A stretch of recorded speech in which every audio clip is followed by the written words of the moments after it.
We've already started. James is here. We've been talking about his media watch for at least 30 seconds before you've joined us. Gérard Depardieu, that's the reason why we're talking. Of course, the French actor taking residency in Belgium to avoid tax. It's legal, he can do it, but it's kicked up quite a stink. That's right. This morning's Libération, sure, we already know tomorrow's edition at this point, but this morning's one set a lot of the day's conversation. Le mannequin fisc. Now, fisc in French means tax, so it's a reference to his tax evasion, and of course it's also a reference to that. Well, not of course, because it's quite obscure actually. Le mannequin pis, which is one of the premier symbols of Belgium. It's one of the sights people see in Brussels, That's right. isn't it? This little guy peeing.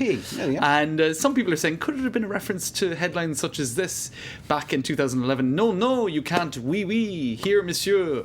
Gérard Depardieu gets caught short in a plane. That was on an EasyJet flight. This is when he peed into a bottle, to Dublin, isn't it? Yeah. And got into big trouble over it on an aircraft. That's right. So some are saying, could it be a reference to that as well? Yes, I think. Probably. Good in headline any case, writing. This is the house that he's bought in the town of Nechin, in 1 kilometre from the French border. So he's certainly not trying to go too far. And many are saying it's not exactly the nicest looking place you've ever seen in your life. But if you look at it from satellite, he does have a swimming pool. So ça va. Okay, he'll be all right. And now some people, such as this socialist deputy, Yann Galou, are saying, you know what, strip them of their passports. Guys like this, such as Gérard Depardieu, we have others such as Johnny Hallyday, the famous singer. He's taken up residence, I believe, in Switzerland. Another man who got an But awful... he is Belgian, isn't he? He's by Belgian. By birth, he's a Belgian. He's Belgian, so he's just going around. It gets more confusing, doesn't it? So his solution is just to strip them of their nationality. Now, the reason this is, I suppose, interesting timing-wise is Bernard Arnault, who is the head of LVMH. He also made the front page of Libération just 2 to 3 months ago because of the same thing. Now that says "Casse-toi, riche con." Yeah, it's quite rude. Get It lost. means go away, rich, stupid person. Adding a few Imagine layers the of really rudeness. rude version, and you're getting there. It's amazing that gets on the front page of a newspaper, isn't That's it? it. No, Libération seems But to be of course, on a it echoes charge. the words of Sarkozy several years ago, where he said to someone, "Casse-toi, pauvre con," when they refused to shake his hands. And somebody was saying earlier, Libération front pages, you'd need kind of to cross-reference about 6 or 7 different stories, or they're very layered these days. See, they're not exactly internationally. We don't only get sort of what's happening in the news here, we get some culture too. That's James Creed, and that's the added value of this man. Well, there you go. Now, speaking of other difficult to unpack issues, the UMP party, God, where do you start?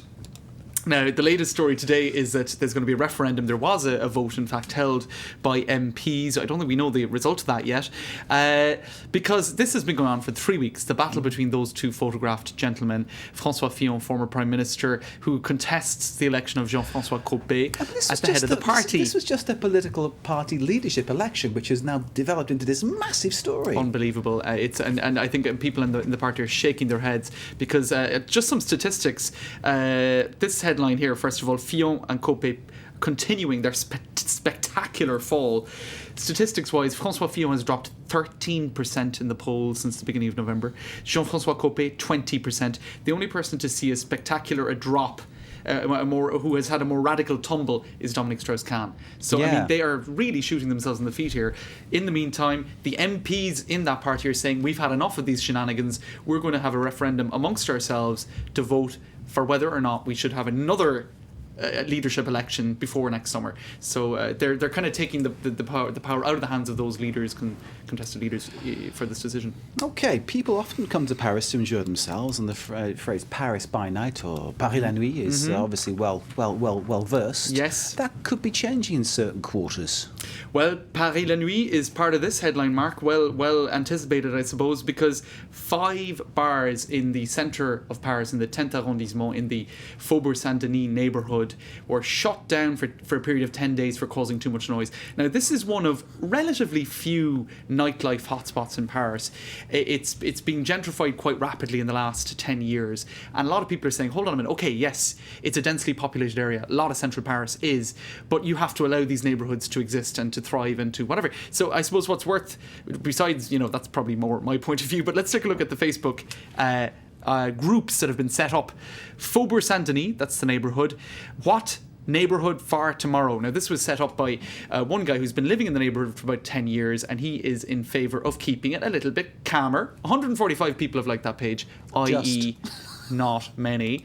Now, if you look at this one, this has been going for quite a while. This is called La Nuit meurt en silence, when the nightlife dies, or when the night dies in silence. It's people who are saying, hold on a minute, the laws and the enforcement of those laws are far too strict. Bars are closed too frequently, and it's kind of asphyxiating the ability of Paris to kind of have to express itself in terms How of nightlife. can Paris be a 24-hour party place if the bars close at 10 o'clock? Well, that's the right. bottom line, That's isn't it. And I suppose cities such as Berlin, it's much smaller population, have gone way ahead in terms of offering fun in the evening time. James, so there you go. James, try and find yourself a drink. It is late in Paris now. James Creedon with Media Watch. I might follow your advice, Mark. Thank you very much, sir. Good to see you.